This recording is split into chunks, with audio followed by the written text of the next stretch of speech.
जो गरजते हैं वो बरसते नहीं। जी जी, आप बिल्कुल ठीक समझ रहे हैं। ये मुहावरा खिचड़ी हुकूमत पर फिट आ रहा है। सर्जरी क्वीन समझ रही थी कि खाली कुर्सियों के सामने खड़े होकर बड़ी बड़ी बातें करेगी और जीत जाएगी। अब तो खैर बेचारी बोलने के काबिल भी नहीं रही है। इसीलिए तो लंदन में एक सहाफी ने जब जिमनी इलेक्शन के नताइज के बारे में पूछा तो ड्रामा क्वीन ने खुद को नॉर्मल जाहिर करने की भरपूर कोशिश करते हुए कहा, इस पर आराम से बैठकर बात करेंगे। और मजीद कोई बात सुने गाड़ी की तरफ बढ़ गई। साहब कल के इलेक्शन के हवाले से कुछ बताएंगे? बरिया साहब कल के इलेक्शन बताएंगे, आराम से बैठ। शायद टिश्यू पेपर की जरूरत पड़ गई थी। और सबसे मजे की बात ये कि एक सहाफी ने जब मियाँ साहब से कहा कि हम आपको बतौर वजीर आजम पाकिस्तान में देखना चाहते हैं, तो ये सुनकर शायद मियाँ साहब की आंखों के सामने खान साहब का चेहरा घूम गया था। इसलिए तो मियाँ साहब ने बेचारी सी शक्ल बनाकर इस कामअकल बंदे का शुक्रिया अदा किया। कामअकल इसलिए कि इस मौके पर ये बात करना मियाँ साहब और ऑडियो क्वीन के जख्मों पर नमक छिड़कने जैसा था।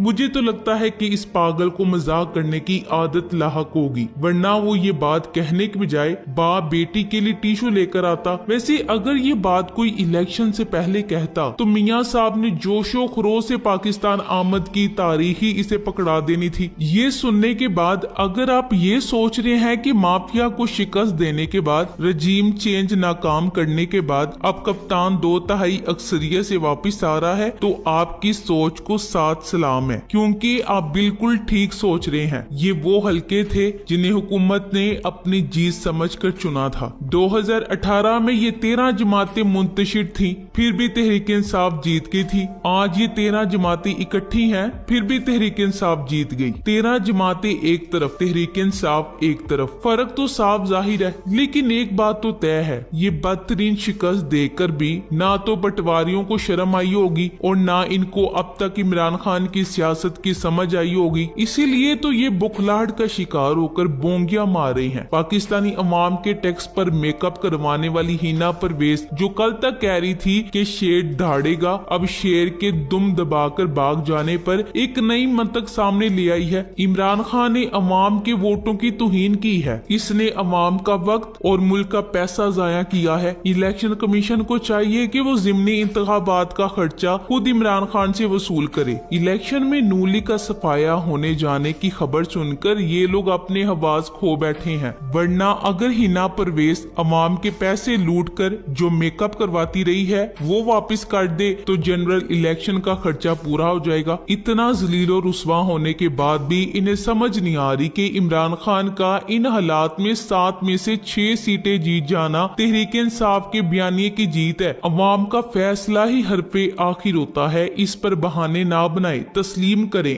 आगे बढ़े, तहरीक इंसाफ को मुबारकबाद दें, क्योंकि ये अब अवाम में आने के काबिल नहीं रहे हैं। इनकी हर तदबीर नाकाम होगी और पाकिस्तान की 13 जमातें मिलकर भी एक इमरान खान को ना हरा सकी और अब हरा भी नहीं सकेंगी, क्योंकि अल्लाह की मदद और 22 करोड़ पाकिस्तानी अवाम की दुआएं इमरान खान के साथ हैं। जिमनी इलेक्शन में जीतने के लिए मरियम नवाज ने इमरान खान के खिलाफ जाली ऑडियो लीक का जाल बड़ी मकारी से बिछाया। इसका मकसद इमरान खान को खौफजदे करना था, लेकिन खान साहब ने इनके किसी भी घटिया हरबे से डरने की बजाय जाली क्वीन की जालसाजी का जवाब दबंग तरीके से दिया। ऑडियो लीक पर इमरान खान ने कहा, अभी तक तो मैं बराबर खेला ही नहीं, फिक्र ना करो, मजीद एक्सपोज करके खेलूंगा। इमरान खान और उस वक्त वजीर आजम के पर्सनल सेक्रेटरी आजम खान की ऑडियो लीक हुई, जिसमें आजम खान ने साइफर को थ्रेड करार दिया और इमरान खान ने इस मामले पर खुद कोई फैसला करने की बजाय वजीर खारजा और सेक्रेटरी खारजा के साथ मुशावरत का फैसला किया, जिससे ये कंफर्म होता है साइफर, अमरीकी धमकी, अमरीकी मुदाखलत और रजीम चेंज एक हकीकत है। अगर इमरान खान की ऑडियो लीक से कुछ साबित होता है तो सिर्फ ये कि कौमी मफाद की खातिर इसने आखिरी वक्त तक पाकिस्तान और अमेरिका के बाहमी ताल्लुकात को बचाने की कोशिश की। यहाँ तक कि इसने अपनी शुरू की तकारीर में तहरीक इंसाफ की हुकूमत का तख्ता उलट पलटने की साजिश को अमेरिका की बजाय सिर्फ बैरूनी साजिश करार दिया। अगर पाकिस्तान की दिफाई सलाहियतें अमेरिका की अस्करी टेक्नोलॉजी की मोहताज ना होती, बिलखसूस पाक फिजाइया का F-16 हथियारों का बेड़ा, तो इमरान खान के पाकिस्तान से बाहर कोई जाती असासे नहीं थे जिनकी खातिर वो शरीफ और जरदारी खानदानों की तरह अमरीकी सदर के बूट चाटता। सहाफी अंसार अब्बासी ने इमरान खान की ऑडियो लीक से मुतल्लिक कॉलम में ये लिखा कि इमरान खान ने कहा कि आओ इसे आलमी साजिश बनाते हैं, जबकि इमरान खान ने ये कहा था कि ये तो आलमी साजिश है। जब अंसार अब्बासी को घेरा गया तो मजबूरन अंसार अब्बासी ने माफी मांग ली। जब जाली क्वीन अपने ही जाल में खुद फंसने लगी तो इलेक्शन भूल कर लंदन की राह ली। मरियम के पास जालसाजी के जितने ट्रिक्स थे वो सब इमरान खान पर आजमाए। मरियम नवाज ने वो सब कुछ कर लिया जो वो कर सकती थी। हम एक बात बहुत एहतराम से खिचड़ी हुकूमत से पूछना चाहते हैं कि ये सब करके आपने खान का क्या बिगाड़ लिया? ये सब करने के बाद तो वो पहले से ज्यादा मजबूत हो गया। इसको आप सोशल मीडिया का वजीर आजम कहते थे, इसकी पार्टी को बर्गर पार्टी कहते थे, टांगा पार्टी कहते थे, लेकिन आज इसकी पार्टी ने तुम्हें बताया कि एक बहादुर लीडर का साथ कैसे दिया जाता है। अब भी वक्त है, ये जालसाजी छोड़कर इज्जत से अपनी शिकस्त तस्लीम कर लो और इलेक्शन करवा लो। अगर तुम अप्रैल में इलेक्शन करवा लेते तो इमरान खान के पास आज इतनी पॉपुलैरिटी ना होती। अप्रैल के बाद एक नया जोशो वलवला देखने को मिला। लोग खान की मोहब्बत में एक नए अज़्म को लेकर निकले और खान के उरूज को आसमान की बुलंदियों पर ले गए। अगर खिचड़ी हुकूमत रजीम चेंज साजिश ना करती तो जनरल इलेक्शन पर शायद अवाम महंगाई को लेकर खान से नाराज नजर आती, लेकिन अब ऐसा नहीं है, क्योंकि अवाम की पहली तरजीह पाकिस्तान की सालमियत और अमेरिका से आजादी है। अगर तुम ये सोचते हो कि वक्त गुजार कर तुम इमरान खान को मुश्किल में डालोगे तो ये तुम्हारी भूल है। हर गुजरता दिन तुम्हारे लिए मुश्किल होता जाएगा, क्योंकि हर गुजरता दिन खान के बयानिए को मजबूत कर रहा है। इमरान खान ने कहा कि मेरा जीना मरना पाकिस्तान में है, तो इस बात को साबित करके भी दिखाया। 9 अप्रैल को इक्तदार छीना गया तो मुझे क्यों निकाला कहकर लंदन ही भागा। ना कोई बीमारी का ड्रामा रचाकर मंजर से गायब हुआ, बल्कि हर मुखालिफ के सामने डट कर खड़ा हो गया और अब तक खड़ा है। दूसरी तरफ जब खुद को कश्मीर की बेटी कहने वाली मरियम नवाज की जालसाजी का हर ड्रामा फ्लॉप हो गया, तो वो जो कहती थी कि मुझे पासपोर्ट प्लेट में रखकर भी पेश किया जाए तो मैं नहीं लूंगी, पासपोर्ट लेकर लंदन की सड़कों पर चोरनी चोरनी के नारे सुनने के लिए खिसक गई। वैसे हजार इख्तलाफ के बावजूद एक बात तो माननी पड़ेगी कि मरियम नवाज का रोब तो है। अरे अब ज्यादा हैरान मत हो,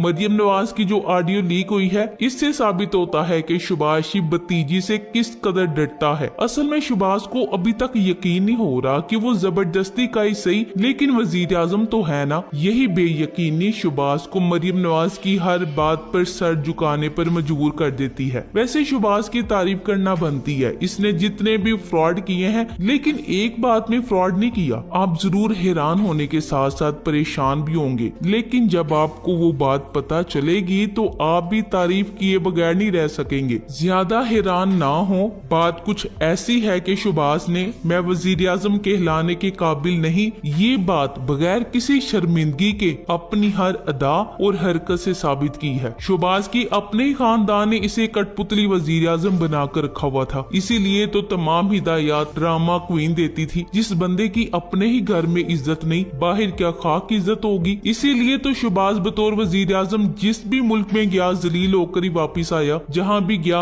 अजीबो गरीब हरकतें करता रहा और अपना मजाक बनवाता रहा। आप सोच रहे होंगे कि कई बार पंजाब का वजीर आला रहने वाला शख्स इतना बेवकूफ कैसे हो सकता है, लेकिन आप एक बात भूल रहे हैं कि ये जितने भी बड़े ओहदे पर बैठ जाएं, जहालत का हाथ नहीं छोड़ते। इसकी एक मिसाल शहबाज का अक़वाम मुत्तहिदा की जनरल असम्बली से खिताब में नजर आती है। छोटे मियाँ साहब अपनी तकरीर के दौरान हाथ में पकड़े वर्क थूक से पलटते रहे। वैसे इसमें इनका कुछ खास कसूर नहीं है, क्योंकि गुज़श्ता 35 साल से इनका वाहिद मकसद पाकिस्तानी कौम और कौमी खजाने को लूटना है। झूठ और फ्रॉड के अलावा इन्होंने कुछ सीखा ही नहीं, इन्हें बस अय्याशी से मतलब है। इसीलिए तो शहबाज शरीफ जनरल असम्बली से खिताब में अक़वाम आलम से मदद की अपील करने गया तो वो जिस होटल में ठहरा था उस होटल के एक रात क्याम का खर्चा, किराया और टैक्सीज मिलाकर 24 लाख रुपए आया था। आप अच्छी तरह जानते हैं कि खर्चा अवाम के पैसों से किया गया था। ये तो बस एक मिसाल है, ऐसी हजारों मिसालें हैं। इन्होंने हमेशा पाकिस्तान के पैसे को लुटाया है और अब भी इसी कोशिश में है। इमरान खान जो आज इतना कामयाब है वो अपनी तकरीरों की वजह से नहीं है, बल्कि अपने किरदार और सादगी की वजह से है। क्योंकि अब पाकिस्तान को ऐसे ही लीडर की जरूरत है जो अपनी जात से निकलकर पाकिस्तान की अवाम के बारे में सोचे। पाकिस्तान को लूटने वाले तो बहुत नजर आते हैं, लेकिन पाकिस्तान को मुश्किल से निकालने वाला ढूंढे तो खान साहब के सिवा कोई नजर नहीं आता। इसीलिए यहाँ एक मिसाल इमरान खान की भी आपके सामने रखते हैं। इमरान खान जब 2019 में जनरल असेंबली से खिताब करने गए थे तो वो PIA के मामूली होटल में ठहरे हुए थे, जिसका खर्चा $1000 से भी कम था। ये लोग किसी भी तरह से खान का मुकाबला नहीं कर सकते। इनकी अय्याशियां